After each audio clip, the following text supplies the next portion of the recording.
Good morning बच्चों। तो बेटा हम लोगों ने अभी तक आपको पिछली वीडियो में बताया था कि यदि स्थिति और समय के मध्य में यदि कोई भी आपको वक्र दे रखा है, आलेख दे रखा है, तो बेटा वो किसको रिप्रेजेंट करता है? वो कण के वेग को रिप्रेजेंट करता है। क्लियर है? और इसी प्रकार मैंने आपको बताया था कि यदि वेग और समय के मध्य यदि आपको वक्र दे रखा है, ठीक है, तो उसमें दो टाइप के वक्र बताए थे, एक रेखीय और एक अरेखीय। और तो वो वक्र क्या रिप्रेजेंट करता है? त्वरण के मान को रिप्रेजेंट करता है। तो उसी क्रम में आगे चलते हैं। आज मैं जो टॉपिक लेने वाला हूँ वो क्या है? स्थिति समय आलेख।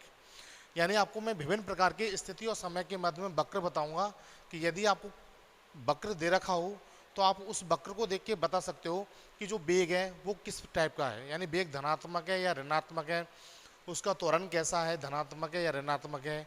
क्लियर आई बात में? तो उस वक्र के बारे में जानकारी प्राप्त करना।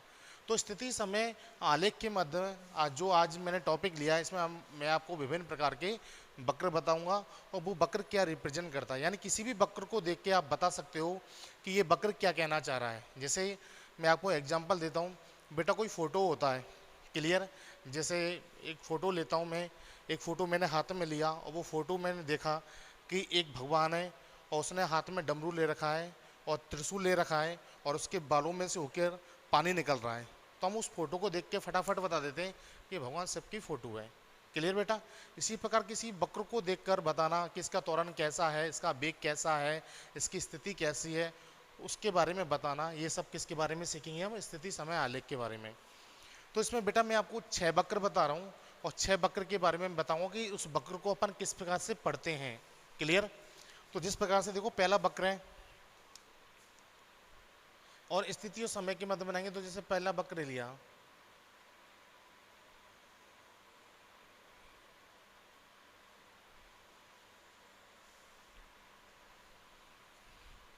ये स्थिति होगी x और ये समय हो गया बेटा t। क्लियर? और ये मूल बिंदु क्या है? O है। अब इस प्रकार से आपको कोई वक्र दे रखा है, इस प्रकार से आपको कोई वक्र दे रखा है। क्लियर? अब ये वक्र आपके पास आ जाए कि स्थिति क्या मानी है मैंने? x और समय क्या माना मैंने? t माना है। ये मूल बिंदु O है और इस प्रकार से आपको कोई वक्र दिया है। अब ये वक्र हमसे क्या कहना चाह रहा है? क्लियर? तो बेटा ध्यान से देखिए कि यदि मैं सपोज यहाँ पे टाइम मान के चलता हूँ कि जैसे मैंने यहाँ पे मान लिया 1 सेकेंड, यहाँ पे 2 सेकेंड, यहाँ पे 3, यहाँ पे 4, इस प्रकार से 5, 6 और 7। क्लियर? मैंने यहाँ पे ले लिया ऐसे 2 मीटर, ये 4, ये 6 और ये 8, क्योंकि मीटर में होती है जो स्थिति होती है, मैंने मीटर में ले ली। और बेटा जो समय होता है वो मैंने किस में ले लिया? सेकंड में। तो समय तो मैंने सेकंड में ले लिया, स्थिति मैंने किस में ले ली बेटा? मीटर में।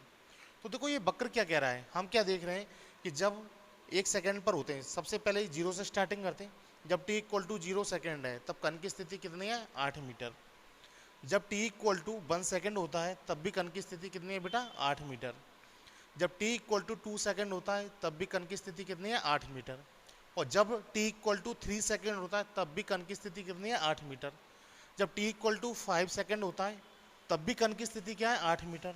और जब t इक्वल टू 7 सेकेंड होता है तब भी कण की स्थिति क्या है? 8 मीटर है। तो आप क्या देख रहे हो कि टाइम का वैल्यू तो रेगुलर ही बढ़ रहा है, यानी टाइम में 1 सेकेंड, 2 सेकेंड, 3 सेकेंड ले रहा हूँ, लेकिन जो स्थिति है कण की वो फिक्स है, वो 8 मीटर पर ही है। यानी कण की स्थिति में कोई परिवर्तन नहीं हो रहा है। तो कण की स्थिति में कोई परिवर्तन नहीं हो रहा, लेकिन समय में परिवर्तन हो गया है। तो हम क्या कह सकते हैं कि जो कण है वो समय के साथ किसमें? स्थिर अवस्था में है। कण है वो समय के साथ स्थिर अवस्था में। अब कण समय के साथ स्थिर अवस्था में मीन्स उसका वेग क्या है? 0 है। तो इसका वेग भी क्या होगा? 0। और यदि कण का वेग 0 है तो उसमें उत्पन्न त्वरण का मान भी क्या होगा बेटा? 0। तो हमें यहाँ से 3 स्थिति पता चली। वो क्या चली कि समय के साथ कण की जो स्थिति है वो क्या है? स्थिर है, यानी कण समय के साथ स्थिर अवस्था में है। प्लस कण का जो वेग है वो क्या है? 0। सीधी बात है, कण यदि स्थिर अवस्था में है तो कण का वेग भी क्या होगा बेटा? 0 होगा। और यदि कण का वेग 0 है मीन्स उसका त्वरण का मान भी क्या होगा? 0। तो हम क्या कह सकते हैं कि सबसे पहले 3 स्थिति पता चली, क्या? कि कण स्थिर अवस्था में, कण समय के साथ समय के साथ स्थिर अवस्था में है।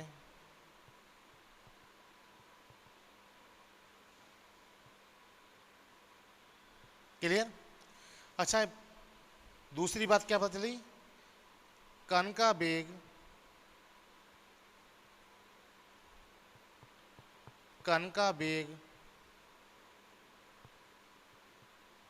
b इक्वल टू क्या है? 0। और मीटर पर सेकंड इसका मात्रक लिख सकते हैं। और तीसरी बात क्या पता चली? यदि कण का वेग 0 है तो कण का त्वरण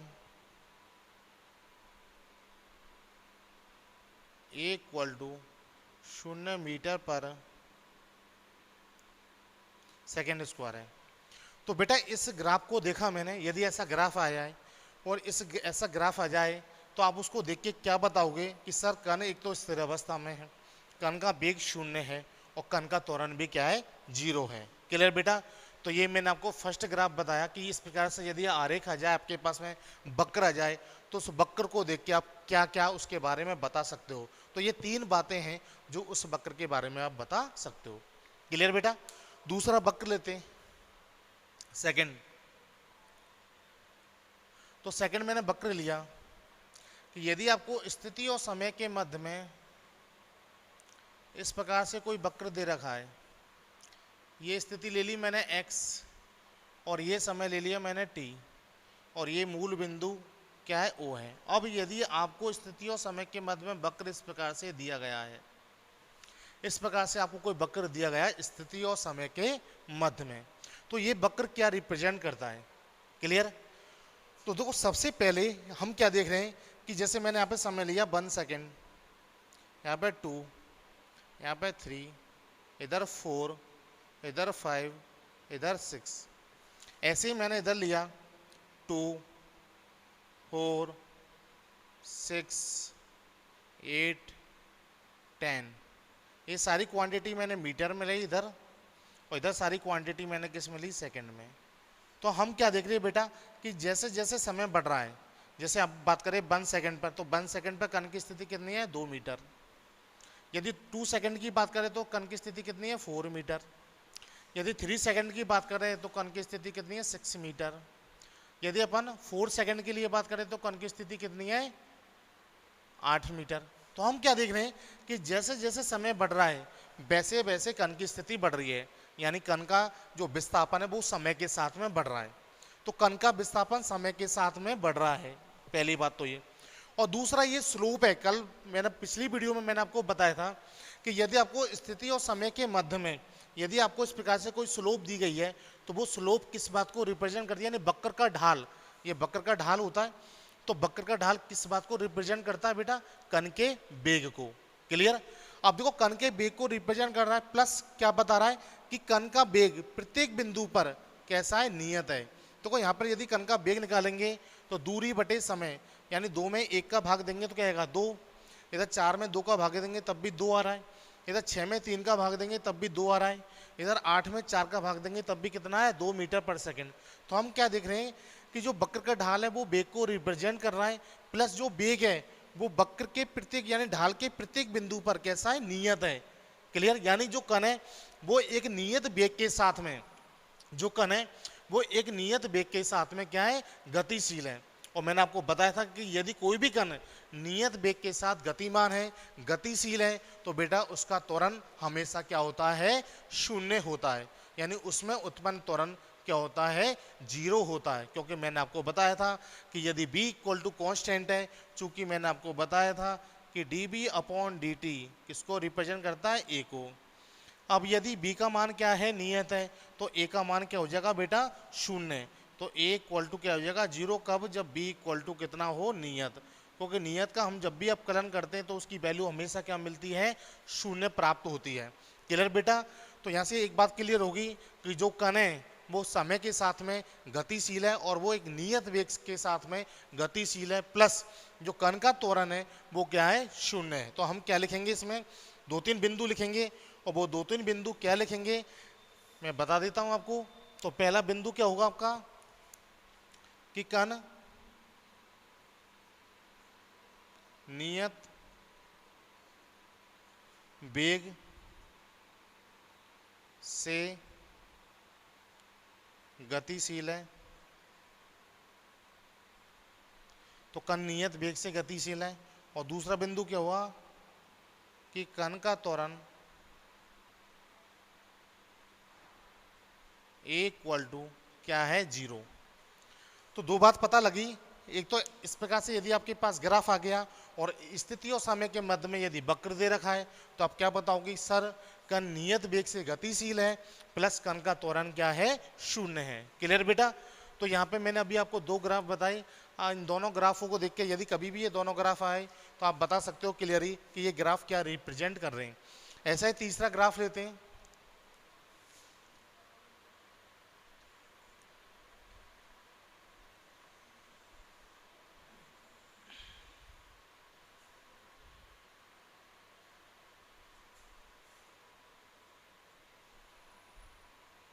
अब बेटा मैंने ये तीसरा वक्र लिया और ये तीसरा वक्र आपको इस प्रकार से दे रखा है। सपोज स्थिति और समय के मध्य में जो तीसरा वक्र है जो आपको दिया गया है वो कुछ इस प्रकार से आपको दिया गया है। क्लियर बेटा। अब ये वक्र हमको क्या बता रहा है, क्या रिप्रेजेंट कर रहा है, इसके बारे में बात करते हैं। देखो इस वक्र में और इस वक्र में आप देखिए ध्यान से, तो सिर्फ एक ही अंतर कि ये वक्र 0 से स्टार्टिंग है और जबकि ये वक्र एक पर्टिकुलर पॉइंट से क्या है, स्टार्टिंग है। क्लियर है कि बस में सिर्फ यही अंतर है इस वाले वक्र में और इस वाले वक्र में। सिर्फ एक ही अंतर आपको दिखाई दे रहा होगा और वो अंतर क्या बेटा, ये वक्र 0 से स्टार्ट है यानी ओरिजिन से स्टार्ट है, जबकि ये वाला वक्र एक पर्टिकुलर पॉइंट से स्टार्ट है। अब देखो ये वक्र क्या कह रहा है कि सपोज मैंने यहाँ पे समय लिया, जैसे यहाँ पे 1 सेकेंड 2 3 4 5 6 इधर ले लिया मैंने 2 4 6 8 10। ये सभी मैंने किस में ले लिया बेटा, मीटर में। और ये समय को मैं किस में लिखता हूँ, हमेशा सेकंड में। तो मैं क्या देख रहा हूँ, जब t इक्वल टू 0 सेकेंड है, जब t इक्वल टू 0 सेकेंड है तो कण की स्थिति कितनी है, 2 मीटर। यानी कण यहाँ से क्या दिख रहा है कि 2 मीटर पे स्थिर अवस्था में। जब t इक्वल टू 0 सेकेंड है तो कण की स्थिति 2 मीटर है और कण किस में, स्थिर अवस्था में। लेकिन जैसे ही t इक्वल टू 1 सेकेंड होता है तो कण की स्थिति किस में आ जाती है, 4 मीटर में। यानी कण अब क्या हो गया, गतिशील हो गया। जब t इक्वल टू 3 सेकेंड पर बात करते हैं तो कण की स्थिति कितनी है, 6 मीटर। यानी कण लगातार आगे बढ़ रहा है। और जब t इक्वल टू 4 सेकेंड की बात करते हैं तो कण की स्थिति कितनी आती है, 8 मीटर। तो हम क्या देख रहे हैं कि सबसे पहले जो कण है वो एक नियत वेग से क्या है, गतिशील है। ठीक है। तो पहला बिंदु क्या है कि जो कण है, कण नियत वेग से गतिशील है। क्लियर। तो कण नियत वेग से गतिशील है और कण यदि नियत वेग से गतिशील है तो कण का त्वरण a इक्वल टू क्या है, 0 है। क्लियर। और तीसरी बात क्या है कि कण एक बिंदु से गति करना आरंभ करता है। देखो कण एक पर्टिकुलर बिंदु से अपनी जर्नी स्टार्ट करता है और एक नियत वेग से गतिशील है। और यदि कण नियत वेग से गतिशील है यानी एक समान वेग से कण गतिशील है तो कण का त्वरण क्या होगा, 0। तो यहाँ से 3 बातें पता चल रही है कि कण एक पर्टिकुलर बिंदु से स्टार्टिंग है, एक नियत वेग से एक समान वेग से गतिशील है और कण का त्वरण क्या है, 0 है। क्लियर बेटा। नेक्स्ट ग्राफ की बात करते हैं नंबर 4 पर। तो नंबर 4 पे आपको ग्राफ कुछ इस प्रकार से दिया गया है। क्लियर। चलो बेटा मैं थोड़ी जगह कम है, पहले साफ कर लेता हूँ। तो देखो बेटा मैंने यहाँ पे आपको 3 ग्राफ बताए। इन तीनों ग्राफों में यदि कोई दिक्कत हो तो आप देख लीजिए। देखो सबसे पहले जो ग्राफ है वो स्थिति और समय के माध्यम में इस प्रकार से दिया है, एक सीधी लाइन। यदि आपको इस प्रकार से ग्राफ मिल जाए तो आप क्या कहोगे कि कण समय के साथ स्थिर अवस्था में है, कण का वेग 0 है और कण का त्वरण भी क्या है, 0 है। यदि आपको एक सीधी रेखा मिल जाती है इस प्रकार से, क्लियर, तो आप क्या बोलोगे उसके बारे में कि कण एक नियत वेग से गतिशील है और कण का त्वरण क्या है, 0 है। और यदि आपको ग्राफ इस प्रकार से मिल जाता है कि किसी पर्टिकुलर बिंदु से स्टार्टिंग है तो आप क्या बोलोगे उसके बारे में कि कण नियत वेग से गतिशील है, कण का त्वरण शून्य है और कण एक बिंदु से, एक निश्चित बिंदु से गति आरंभ करता है। तो 3 ग्राफ तो ये हुए। चौथे के बारे में बात करते हैं बेटा।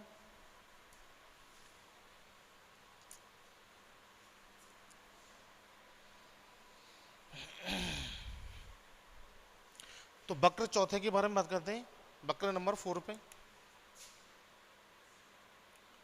अब आपको बेटा स्थिति और समय के माध्यम वक्र इस प्रकार से दिया गया है।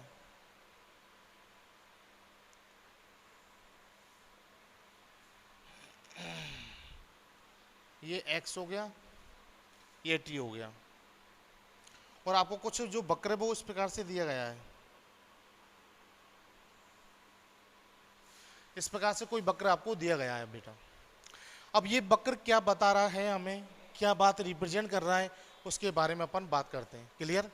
तो देखो स्थिति और समय के मध्य में यदि आपको इस प्रकार से वक्र दे रखा हो तो सबसे पहले मैं उस वक्र पर 2 बिंदु लेता हूँ।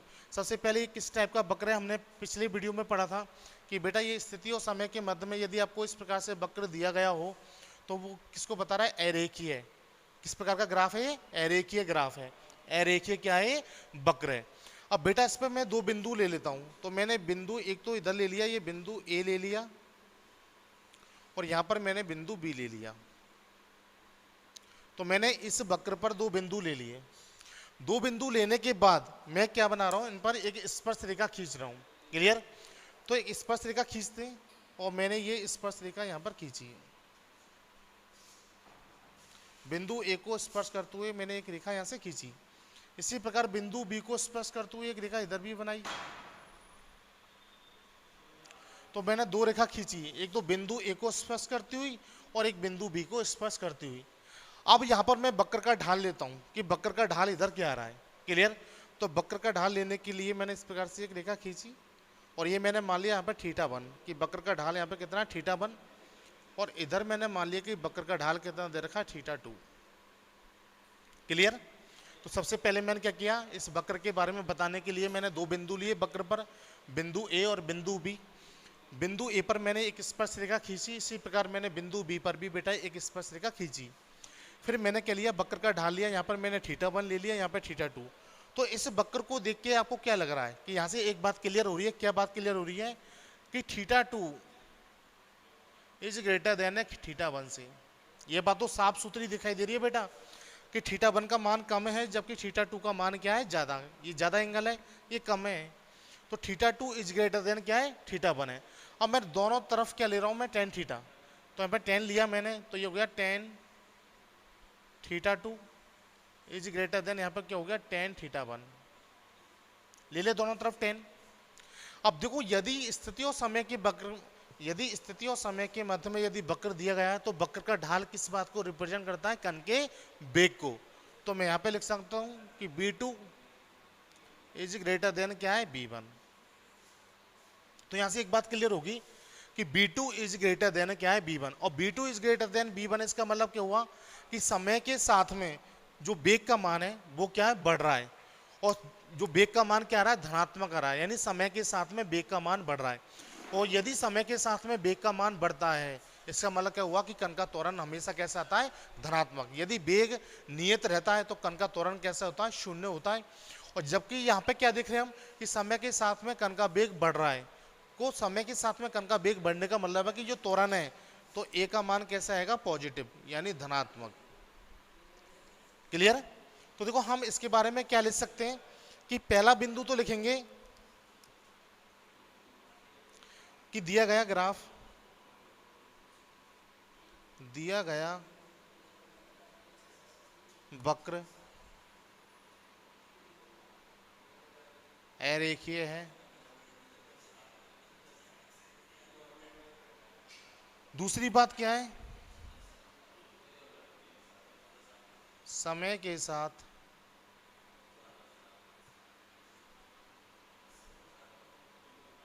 वेग का मान बढ़ रहा है, यानी कण के वेग में क्या होती है, वृद्धि हो रही है समय के साथ में। और तीसरी बात क्या है, कण का त्वरण धनात्मक है।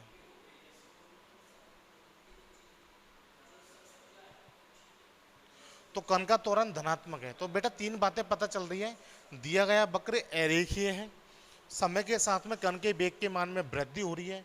अब चूंकि समय के साथ में कण के वेग के मान में वृद्धि हो रही है तो बेटा कण का त्वरण कैसा होगा, धनात्मक होगा। मैंने आपको बताया था कि यदि दूर जा रहा है कण तो बेटा उसके वेग में वृद्धि हो रही है, तो आप क्या बोलोगे कि कण का जो त्वरण है वो कैसा है, धनात्मक है। तो कण का त्वरण धनात्मक है, कण के वेग में समय के साथ में वृद्धि हो रही है, और दिया गया वक्र कैसा है बेटा, अरेखीय है। क्लियर बेटा की बात समझ में। नेक्स्ट वक्र के बारे में बात करते हैं। तो नेक्स्ट वक्र दे रखा है नंबर 5 पे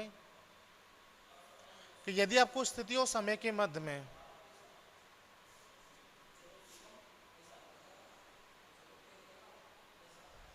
इधर मैंने समय ले लिया t, ये मूल बिंदु है, और इधर ले ली मैंने स्थिति x।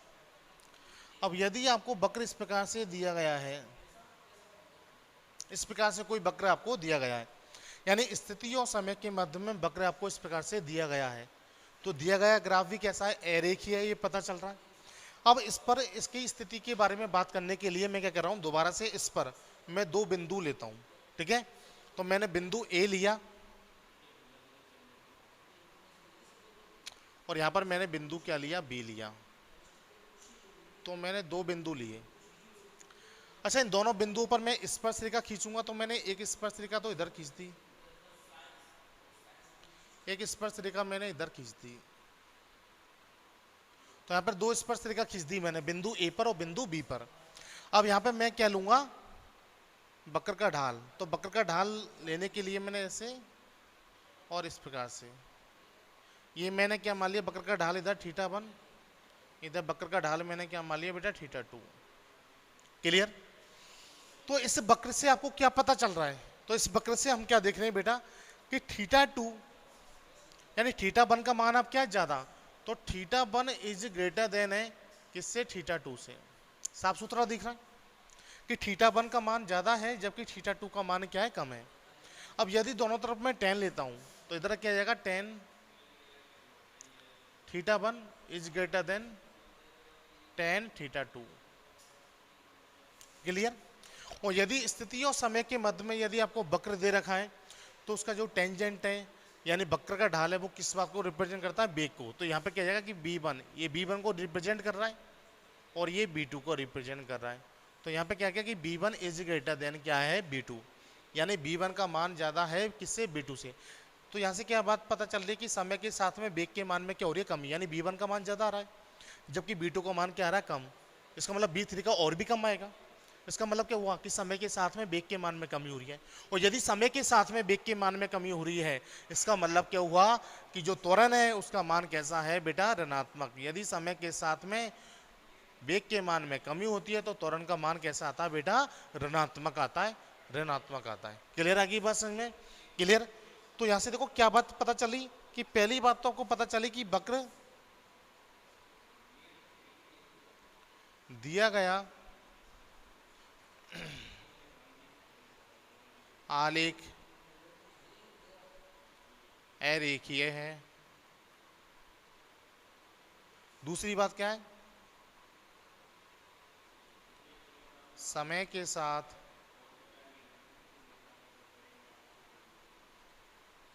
कण के वेग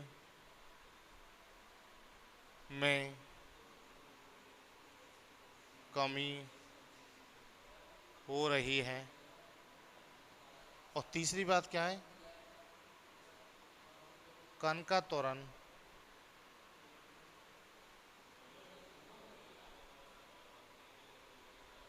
ऋणात्मक है। तो बेटा ऐसे तीन बातें पता चल रही है कि दिया गया आलेख अरेखीय है, समय के साथ कण के वेग में कमी हो रही है और कण का जो त्वरण है वो कैसा है, ऋणात्मक। तो हमने देखो बेटा शून्य त्वरण के बारे में बात कर ली कि जब कोई भी कण एक नियत वेग के साथ में गतिशील होता तो उसका त्वरण क्या होता है, शून्य।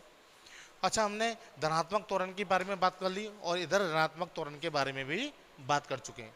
तो बेटा यदि इस प्रकार का वक्र आ जाए तो आप उसके बारे में क्या बताओगे, ये तीन बिंदु बताओगे कि दिया गया वक्र अरेखीय है, समय के साथ वेग का मान बढ़ रहा है और कण का त्वरण कैसा है, धनात्मक। यदि इस प्रकार का आलेख आ जाए तो उसके बारे में आप क्या बताओगे कि दिया गया वक्र कैसा है, अरेखीय है, समय के साथ कण के मान में कमी हो रही है, कण के वेग में कमी हो रही है, और कण का त्वरण कैसा है बेटा, ऋणात्मक है। क्लियर। तो अभी तक ये 5 वक्र बताए। छठे वक्र के बारे में बात करते हैं, नंबर 6।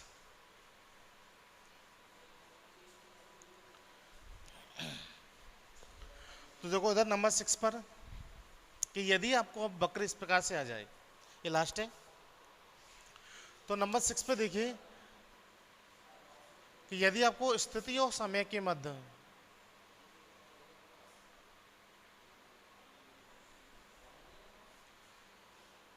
इधर समय दिया है, इधर स्थिति दी है, और ये वक्र यदि आपको इस प्रकार से आ जाए, तो स्थिति और समय के मध्य यदि कुछ इस प्रकार का वक्र आपको मिल जाए, तो ये वक्र क्या कह रहा है इसके बारे में पता लगाते हैं। चलो ठीक है। तो बेटा देखो इधर यदि मैं सपोज मैं इधर समय लेता हूं, जैसे 1 सेकेंड, इधर मैंने 2 सेकेंड, इधर 3 सेकेंड, 4 सेकेंड, 5 सेकेंड, 6 सेकेंड, तो ये सारे समय ले लिए मैंने सेकेंड में। इधर मैं दूरी लेता हूँ 2 metre, 4 metre, 6 metre, 8 metre, 10 metre, 12 metre, ये सभी दूरियां हैं किसमें, मीटर में। तो आप क्या देख रहे हो, इधर देखो कि बेटा जब कण t=0 सेकेंड पर होता है तो कण की स्थिति कितनी थी, 12 मीटर, और जब कण t=1 सेकेंड पर होता है तो कण की स्थिति बेटा कितनी आ रही, देखो 10 मीटर, कितनी आ रही है, 10 मीटर। क्लियर। जब t=2 सेकेंड पर होता है कण, तो कण की स्थिति क्या आ रही है बेटा, आपके पास में 8 मीटर, और ऐसे ही जब कण t=3 सेकेंड पर होता तब 6 मीटर। यानी समय के साथ में जो कण है, क्लियर, तो उसकी स्थिति क्या हो रही है, जो कण है वो मूल बिंदु की तरफ आ रहा है। क्लियर। जैसे इधर मैं बता देता हूं, ये 2, 4, 6, 8, 10 और ये 12। क्लियर। ये 0, जब t= पे, जब 0 सेकेंड पर कण किस पे था, 12 मीटर पर, यानी 12 मीटर पर। फिर t=2 सेकेंड पर कहाँ पे आ गया, 10 पर। t=3 सेकेंड पर कितना आ गया, 8 मीटर पर। t=4 सेकेंड पर कितना पर आ गया बेटा, 6 मीटर पर। यानी कण है जो मूल बिंदु की तरफ वापस आ रहा है, और कण मूल बिंदु की तरफ आ रहा है, इसका मतलब क्या हुआ, जो कण क्या है, मूल बिंदु की तरफ आ रहा है, इसका मतलब क्या हुआ, उसका वेग सबसे पहले कैसा है, ऋणात्मक। ठीक है। तो बेटा उसका वेग है, वेग ऋणात्मक, इसका मतलब क्या हुआ कि कण मूल बिंदु की तरफ आ रहा है, तो कण का वेग कैसे हुआ, ऋणात्मक सबसे पहले, यानी कण के वेग में लगातार क्या हो रही है, कमी हो रही है, तो कण का वेग कैसा है, ऋणात्मक। अब चूंकि एक सीधी रेखा आ रही है, अब सीधी रेखा जब भी मिल जाती है तो वो नियत वेग के साथ में, यानी कण नियत वेग के साथ में मूल बिंदु की ओर आ रहा है। क्लियर। तो कण का वेग ऋणात्मक है, प्लस कण एक नियत वेग के साथ में क्या है, गतिशील है, और यदि कण नियत वेग के साथ में गतिशील है, इसका मतलब क्या हुआ, उसका त्वरण का मान भी क्या होगा, 0 होगा। तो यहाँ पे देखो त्वरण का मान 0 होगा, कण एक नियत वेग के साथ में गतिशील है, प्लस क्या है कि कण का वेग कैसा है, ऋणात्मक। तो पहला बिंदु क्या है आपके पास में कि कण का वेग